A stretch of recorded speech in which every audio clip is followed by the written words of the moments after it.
give up, you have to be dead, or completely incapacitated.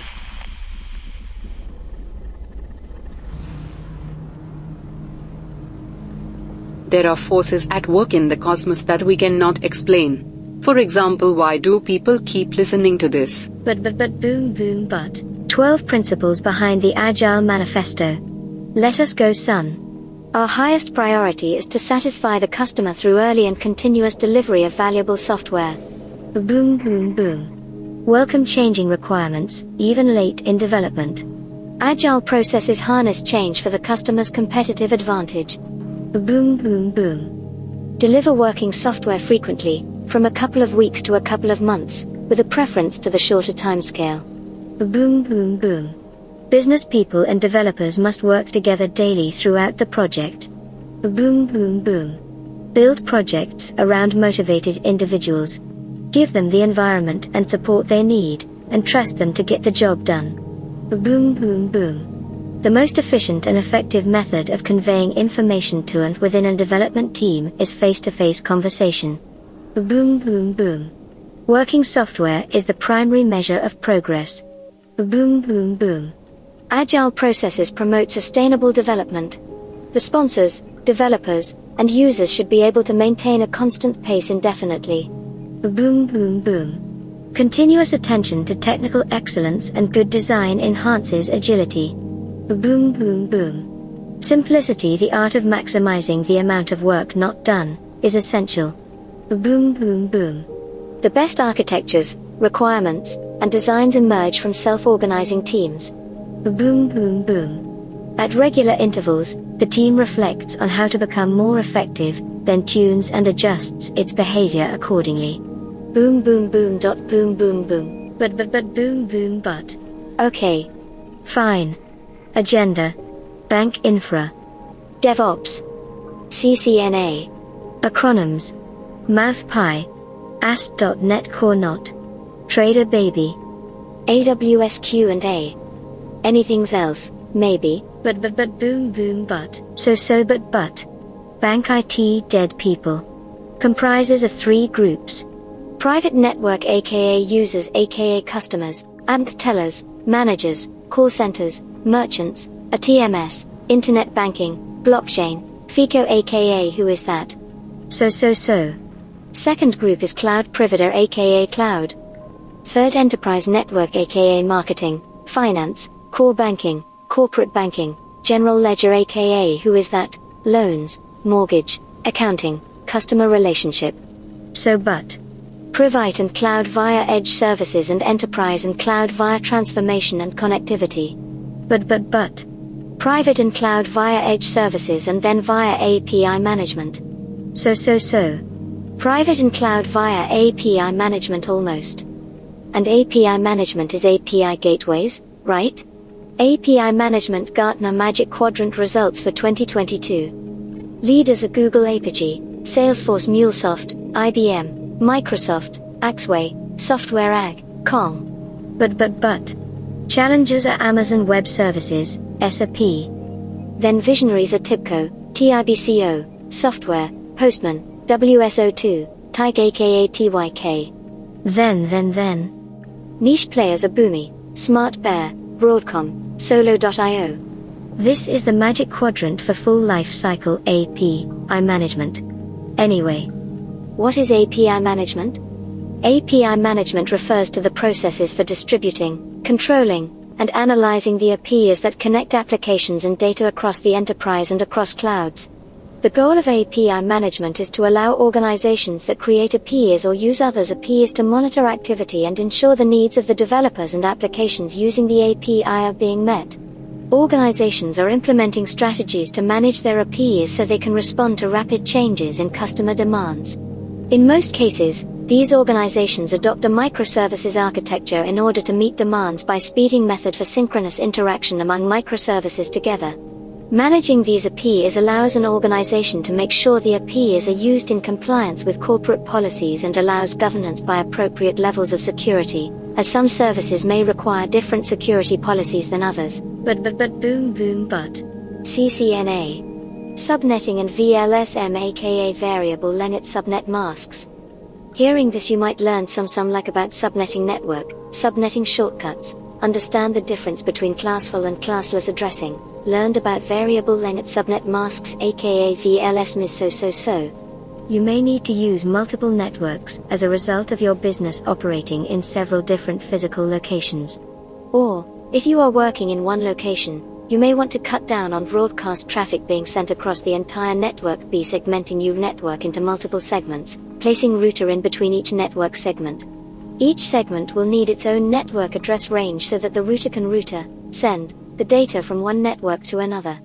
If, for example, you had two physical networks but kept the single IP range without subnetting, the router would logically think that all systems were on the same network and would never try to route data from one side to the other. If you do not subnet a network range that is divided into multiple physical network segments, the Internet Protocol, IP, will logically decide that all systems are on the same network and will not try to route the data across the router separating the network segments. As a result, you will be able to communicate with hosts on your segment, but not with the other segments. Boom, but. Day what? Day 15. KVM, Keyboard Video Mouse. L2TP, Layer 2 Tunneling Protocol. LACP, Link Aggregation Control Protocol. LAN, Local Area Network. LC, Local Connector. LDAP, Lightweight Directory Access Protocol. LEC, Local Exchange Carrier. LED, Light Emitting Diode. LLC, Logical Link Control. LLDP, Link Layer Discovery Protocol. But. Math Python. Operators. Data manipulation tools. Arithmetic operators. Exponentiation. A double asterisk sign, 2 stars aka 2 multiply signs, OK whatevs, is an exponentiation, aka power, operator. Its left argument is the base, and its right is the exponent. Classical mathematics prefers notation with superscripts, just like this aka you cannot hear me showing you this haha.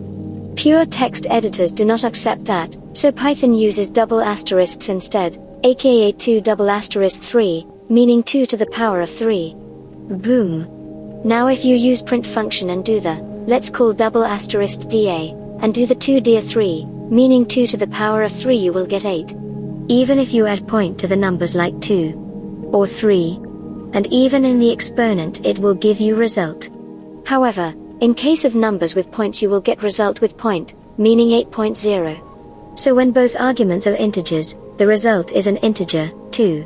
When at least one argument is a float, the result is a float, 2. This is an important distinction to remember. Boom, but. Still not learning ASP.NET Core, son. Men. So now. Trader. Money markets instrumentals, haha. Continue with bankers' acceptances thing. Bankers' acceptance as investments. Banks and institutional investors trade bankers' acceptance on the secondary market before they reach maturity. The strategy is similar to that used in trading zero-coupon bonds.